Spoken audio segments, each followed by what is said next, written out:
Selamat berjumpa kembali di video pengajaran fotografi bersama saya Leonardo Wisnu dan saya Romaji Guna.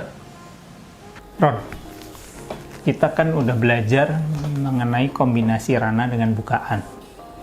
Kalau kita tentukan kecepatan rananya dulu, maka konsekuensinya terhadap bukaan gimana?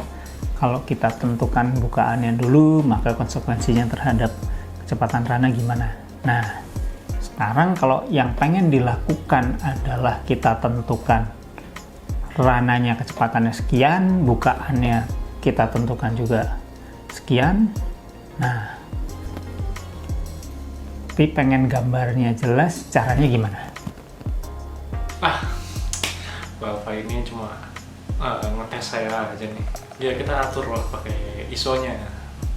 Nah, sekarang kamu jelasin deh soal ISO itu. Oke. Ya, jadi kalau sebelumnya kita harus belajar apa itu diafragma, apa itu rana. Nah, kalau diafragma itu kan ada di lensa, kalau rana itu ada di badan kamera. Nah, kalau ISO itu juga ada di badan kamera. Nah, kembali ke fungsi utamanya dari badan kamera itu untuk mengatur bagaimana suatu gambar itu diambil. Nah, ISO ini berguna untuk mengatur kepekaan dari sensor kamera tersebut. Ya, satuan dari kepekaan itu menggunakan ISO ya. Nah, kalau di kamera-kamera normalnya itu satuan ISO-nya itu bisa dari 100 sampai 6400. Tapi kalau ya mungkin kalian ada yang punya kamera yang mahal atau itu ya bisa aja ada yang lebih dari 6400, mungkin sampai 51.000, atau mungkin ada yang bisa sampai 100 ribuan, 125 kalau nggak salah. Ya, coba aja dicek. Pahami slide berikut. Nah Pak, kalau misalnya untuk lebih mengetahui kayaknya lebih baik kameranya diatur dulu di mode M ya Pak. Setuju, karena nggak setiap kamera itu memiliki yang disebut SV atau sensor value. Itu adalah sensor priority, itu nggak semua kamera. Jadi ya memang paling enak ya kita di mode M aja. Mari coba dicoba ya, nih latihan berikut ini dipahami dan dilihatlah hasilnya bagaimana.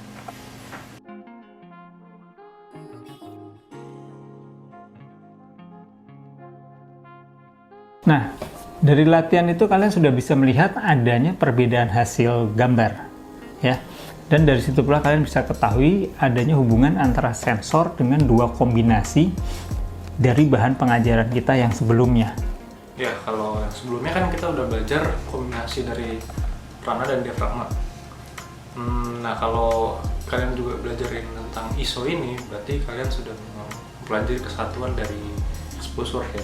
Jadi kalau misalnya kita mengatur tiga komponen fotografi ini, berarti kalian mengetahui apa itu namanya triangle of photography, atau biasa dibilang juga triangle of exposure gitu. Ya, ini adalah panduan dasar warisan dari era analog yang masih berlaku hingga saat ini. Nah, tapi kalau kalian mengetahui tiga komponen ini, triangle fotografi ini, apakah hasil foto kalian akan menjadi bagus? Jika pertanyaannya seperti ini, ya jawabannya adalah ya. Tapi kini teknologi kan udah semakin canggih dan kamera digital menawarkan banyak hal untuk mengeksplorasi. Jadi menguasai ini aja rasanya ya kurang ya, karena memang ada yang lebih lagi. Kita harus belajar lebih banyak lagi. Oke, kalau gitu kita lanjut ya Pak. Sabar. Satu persatu kita pahami ini dulu, baru nanti kita lanjut. Oke Pak, berarti sekarang kita ngerjain tugas dong. Oke Pak, berarti sekarang kita ngerjain tugas dong. Action. Tentu saja.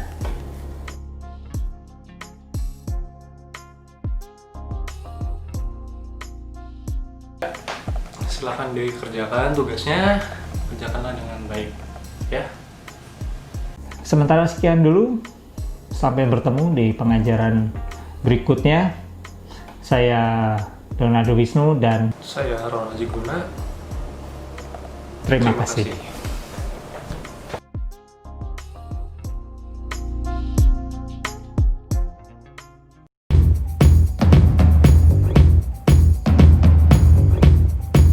Selamat berjumpa kembali di pengajaran fotografi bersama saya Leonardo Wisnu dan saya Ron Haji Guna.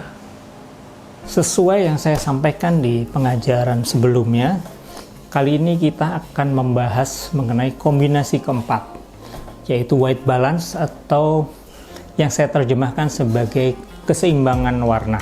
Nah Pak, keseimbangan warna ini atau white balance itu ada hubungannya nih Pak sama 3 kombinasi yang sebelumnya?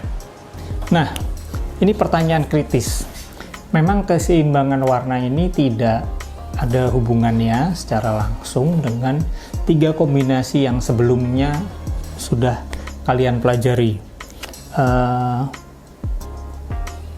Namun sejak kamera digital ini muncul, ya, ketika era digital muncul, itu kita punya tambahan yang kita sebut dengan pengaturan keseimbangan warna atau white balance ini, yang menjadi bagian dari pencahayaan dasar fotografi, atau lebih tepatnya mungkin kita bilang sebagai bagian dari pencahayaan dasar fotografi digital. Oh, maksud Bapak kalau di era analog dulu itu cuma ada 3 kombinasi, yaitu triangle fotografi. Nah, tapi kalau di era digital ini kita jadi ada tambah satu lagi nih, satu kombinasi lagi, itu yaitu white balance atau keseimbangan cahaya ini. Benar begitu Pak? Benar. Jadi kombinasi keempat ini atau si white balance ini nggak terkait, dalam arti memang setiap pengaturan rana, setiap pengaturan bukaan, pengaturan ISO yang kita atur, dia tidak berkonsekuensi atas pengaturan white balance ini atau si keseimbangan warna ini. Jadi seolah-olah dia terpisah gitu ya. Tapi white balance ini atau keseimbangan warna ini memegang peran penting dalam penciptaan gambar yang akan kita buat. Tujuan pengaturan white balance ini untuk apa ya Pak? Pertama, untuk mendapatkan warna sesuai dengan keadaan yang seharusnya, ya, atau yang sesungguhnya. Untuk memudahkan pemahamannya adalah begini. Kalau kita mau menggambarkan warna putih, maka ya dia harus tampil sebagai putih, bukan putih yang kekuningan, putih yang kemerahan, kebiruan, kehijauan. Enggak, jadi ya pokoknya adalah warna putih itu ya warna putih gitu, sesuai dengan warnanya. Nah, karena warna putih ini adalah yang merupakan spektrum paling lengkap ya, kalau mungkin kalian udah belajar di SMP mengenai ya, prisma kaca yang spektrum warna putih bisa macam-macam. Nah, dari situ tuh dasarnya bahwa yang jadi patokan adalah warna putih. Makanya disebut dengan white balance. Cuman kok diterjemahkan dalam bahasa Indonesia menjadi keseimbangan putih itu rasanya kurang pas. Oleh sebab itu ya saya cenderung bilangnya keseimbangan warna ya. Tapi Pak, kan kalau sebagai fotografer terkadang kan ingin menunjukkan suatu kesan keadaan gitu. Misalnya kita lagi di ruangan gitu, di ruangan yang warnanya rada kekuningan, kan kadang-kadang kita ingin menunjukkan kesan tersebut kan, kesan kuningnya itu. Tapi kalau misalnya dengan teori white balance ini malah berarti menghilangkan itu dong Pak, menghilangkan kesan itu. Betul. Nah, tujuan kedua dari pengaturan keseimbangan warna ini atau white balance ini adalah untuk menciptakan kesan pada gambar atau karya yang akan kita buat. Ya, dengan menentukan white balance atau keseimbangan warna ini, ya, maka kita sebagai fotografer lah yang menentukan apakah kita mau menampilkan gambar sesuai warnanya atau kita akan memberi kesan tersendiri. Artinya di sini ya terserah kita, putih mau ditampilkan putih atau putihnya agak kuning atau agak biru, itu terserah kita. Jadi sesuai dengan nuansa yang kita inginkan.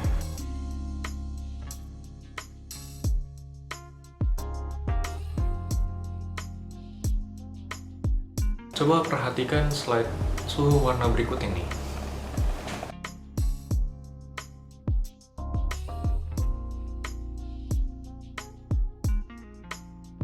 Dengan memahami suhu warna, kalian dapat mengkreasikan gambar sesuai dengan keinginan kalian.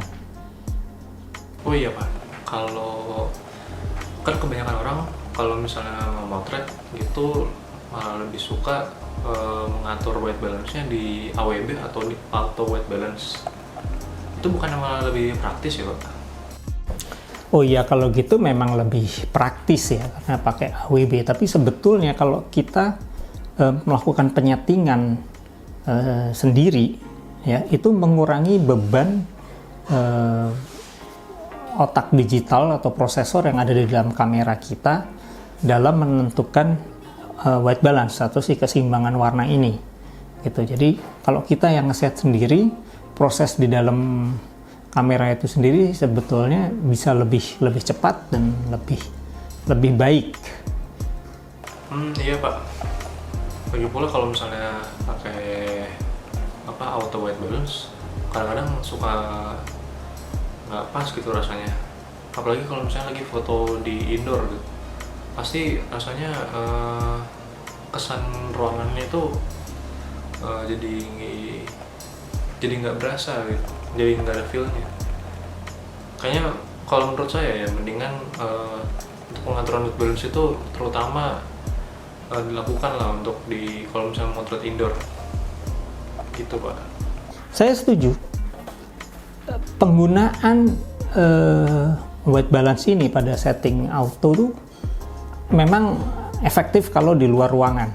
Tapi kalau di dalam ruangan itu ya seperti yang sudah dikatakan tadi, membebani digital prosesornya, dan kalau kita terpaku sama ini ya janganlah. Maksud saya, usahakan kita style white balance itu sesuai dengan keadaan atau sesuai dengan kondisi yang kita inginkan gitu. Jadi menghasilkan gambarnya juga hasilnya jadi sesuai dengan yang kita inginkan. Kayaknya kalau misalnya sunset atau sunrise lebih keren lagi atau lebih dramatis lagi lah kalau misalnya di setel white balance-nya, jadi ya sesuai kita inginkan lah. Iya, benar ini. Hasilnya memang bisa berbeda daripada kalau kita setel di auto white balance atau kita setel otomatis. Oke. Kalau kayak gitu biar lebih ngerti nih gimana kalau coba kalian latihan lah dengan tugas yang kali ini.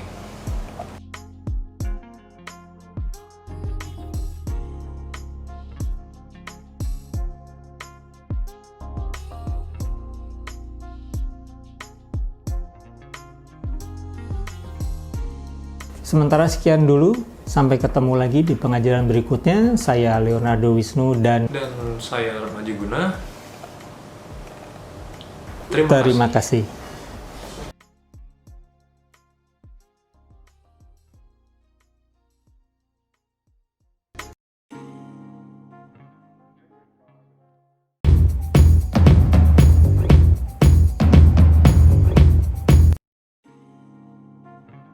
Selamat berjumpa kembali di video pengajaran fotografi bersama saya Leonardo Wisnu dan saya Remaji Guna.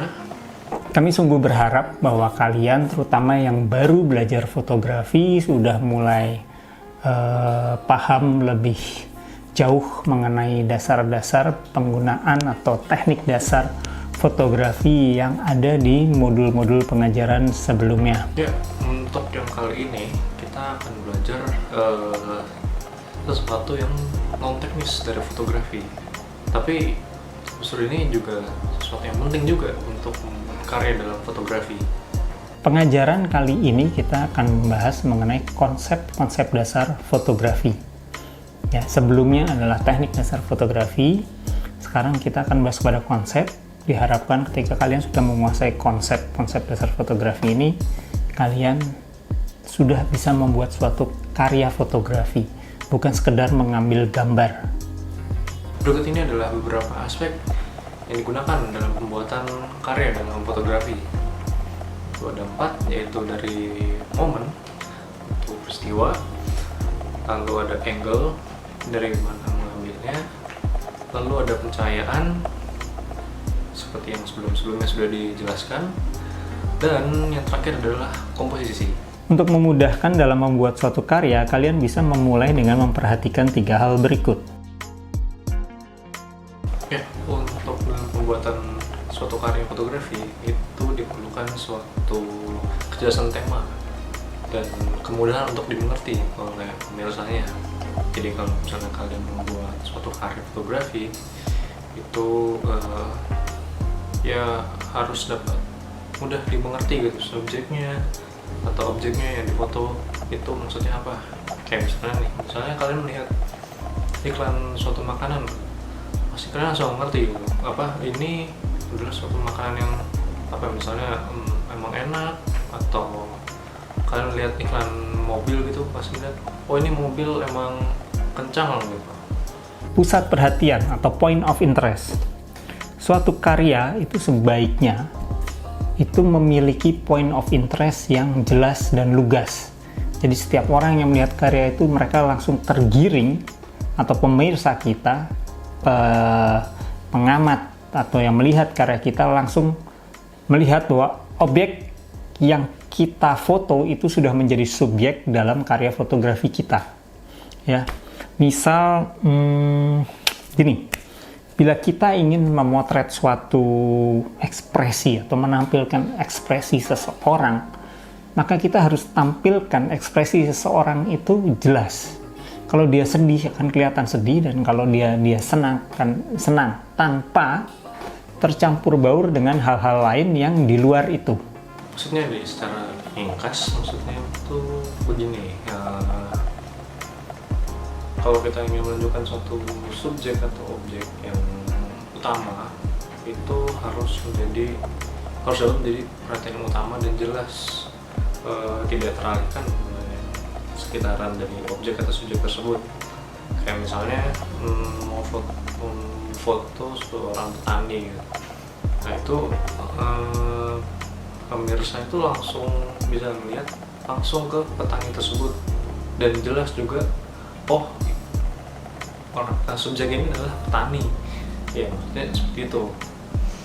Perhatikan gambar berikut. Bagaimana? Apakah kalian bisa menjawab pertanyaan tersebut?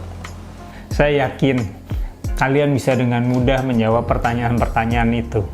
Untuk lebih mengasah keterampilan kalian, cobalah lakukan tugas berikut ini.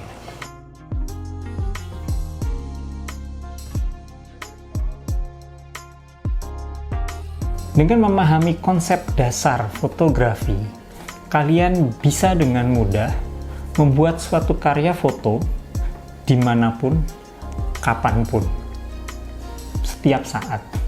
Ya, jadi kalau misalnya kalian lagi kehabisan ide untuk mau foto atau mau bikin karya seperti apa, coba aja pikirin dulu tema yang pengen dia bikin itu apa dulu. Nah, dari situ ntar bisa berkembang sendiri. Oh, dari tema ini akan foto seperti apa, subjeknya ditunjukkan seperti apa. Nah, seperti itu. Dan satu foto bisa saja mengandung banyak tema. Ya, misal orang yang sedang minum, itu temanya bisa air, bisa juga kesegaran, bisa juga haus, bisa juga tentang kehidupan. Jadi dengan punya tema, kita bisa membuat suatu karya foto. Tapi satu hal yang penting, harus ada pusat perhatiannya, dan juga tampilkan seringkas mungkin. Sementara sekian dulu, sampai bertemu lagi dalam pengajaran berikutnya. Saya Leonardo Wisnu dan saya Ron Ajiguna, undur pamit. Terima kasih.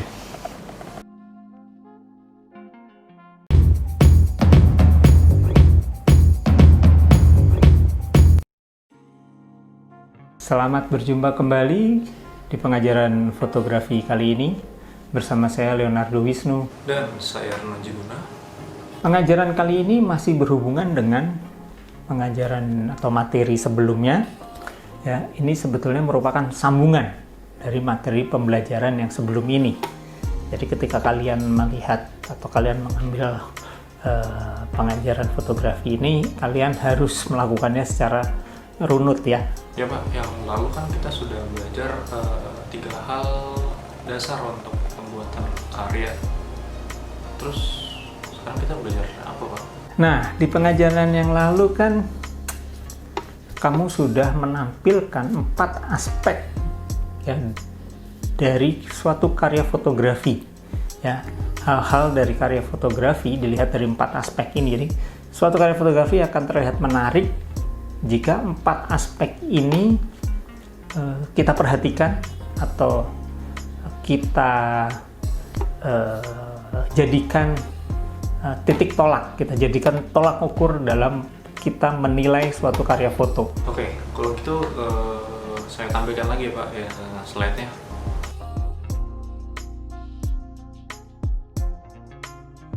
Terima kasih. Jadi kita bisa bahas atau kita urai satu persatu ya. Kita akan mulai dari aspek peristiwa.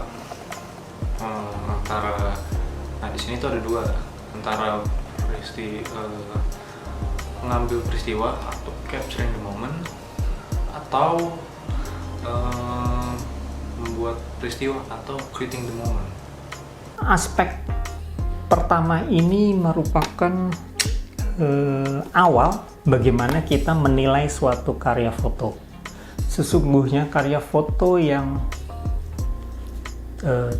tercipta atau karya foto yang menggambarkan peristiwa yang tanpa rekayasa itu adalah karya foto yang bagus, yang baik ya. Nah, sayangnya kita membutuhkan faktor keberuntungan ketika kita melakukan itu. Jadi kalau kita memilih capturing the moment atau kita mengabadikan suatu peristiwa yang spontan apa adanya, itu kita butuh keberuntungan untuk menghasilkan suatu karya yang luar biasa. Dibanding dengan misalnya kita creating the moment atau kita buat peristiwanya, itu yang biasanya kita bikin ada pose atau apapun lah ya.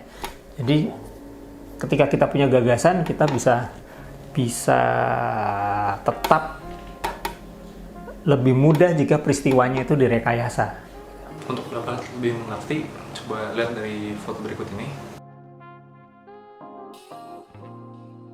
Kita bisa lihat bahwa di foto ini, foto teh, ya, itu tanpa rekayasa, itu hanya ada teh diletakkan di suatu tempat di meja, di foto begitu aja, udah, tinggal kita mau menampilkan seperti apa. Tapi berbeda dengan foto yang satu lagi ya, itu dibuat sedemikian rupa ya, direkayasa tentu saja karena itu tidak alamiah ya, direkayasa sedemikian rupa sehingga wine-nya itu berbentuk seperti itu dan kita abadikan momen itu ya. Ini temanya sama-sama tentang air minum. Yang satu capture the moment, yang satu create the moment. Nah selanjutnya adalah aspek sudut pandang. Nah ini sebenarnya paling mudah dicapai karena ya dari mana kita berdiri atau kita memotret itu sudah merupakan sudut pandang. Tapi apakah dari sudut pandang yang kita berdiri atau tempat kita memotret itu sudah merupakan sudut pandang yang paling baik? Pada pokoknya usahakanlah kita memiliki sudut pandang yang berbeda dari orang kebanyakan. Kalian bisa mempelajari beberapa sudut pandang yang bisa kita latih, yaitu sudut pandang atas, angle. Kalau di referensi bahasa Inggris biasanya disebut dengan bird's eye view ya. Kemudian ada sudut pandang normal. Sudut pandang normal itu adalah sudut pandang ketika kamera berada di atas mata kita sebagai fotografer dalam keadaan berdiri, ya, kemudian di bawahnya itu ada mid angle atau sudut tengah, itu biasanya posisinya di pusar atau di perut kita sebagai fotografer juga dalam keadaan berdiri. Dan kemudian ada yang namanya low angle. Low angle ini di referensi luar negeri suka disebut dengan frog eye, ya, atau sudut pandang bawah.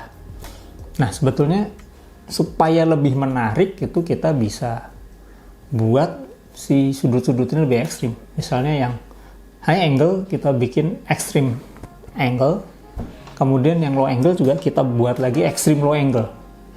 Jadi kalau tadi ada frog eye, ya lebih bawahnya dari si katak ini, atau mungkin dari bawah tanah, ya, kurang lebih seperti itu. Ya, kemudian ada aspek pencahayaan. Ya, ini kembali ke pelajaran sebelumnya, ya. Kombinasi 2, kombinasi 3, kombinasi keempat yang nama white balance. Ini ya perlu dioptimalkan untuk mencapai karya yang paling baik. Jadi begini, pencahayaan yang tepat akan membuat karya kalian lebih berkesan. Ya.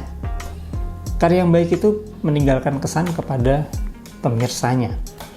Nah, caranya gimana? Ya, caranya hanya dengan latihan. Latihan dan latihan. Ya. Kita eksplorasi kemampuan kamera, kemampuan soft skill kalian, ya, dalam menganalisis atau dalam kalian mengamati cahaya dan mengeksekusinya dalam bentuk pencahayaan di dalam kamera kalian. Nah, lakukan eksperimen itu, ya. Dari situ kalian bisa menghasilkan suatu karya yang berbeda. Ya, sekali lagi, karya yang berbeda dari objek yang sama. Ya, selanjutnya adalah aspek komposisi. Aspek ini tuh untuk peletakan objek atau subjek pada foto kita. Jadi biasanya digunakan untuk menunjukkan paling utama dari foto tersebut. Kayak misalnya kita paling menunjukkan objek satu, nah itu diletakkan di tempat tertentu akan menjadi paling menonjol. Pada dasarnya komposisi itu cuma ada dua, ya. Komposisi letak dan komposisi warna. Komposisi letak adalah bagaimana kita menempatkan objek kita di antara lingkungannya, ya, sehingga dia terlihat dan menjadi subjek dari karya kita. Sedangkan komposisi warna adalah bagaimana kita menata warna dalam karya kita sedemikian rupa sehingga warna dari objek kita itu tidak tersamarkan dengan warna-warna lain di lingkungannya. Jadi biar kalian lebih jelas, ya seperti biasa, ya, coba kalian melakukan latihan berikut ini.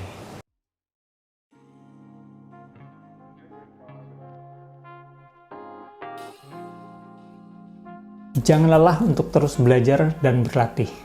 Lakukan eksperimen sebanyak mungkin. Karena dengan demikian, kalian mengasah kreativitas kalian. Dan ketika kalian sudah dapat mengasah itu, kalian akan terus berkembang dan menghasilkan karya yang makin lama makin baik. Sekian dulu pengajaran kita kali ini. Sampai bertemu lagi di pengajaran berikutnya. Saya Leo dan saya Ramaji Guna. Terima kasih.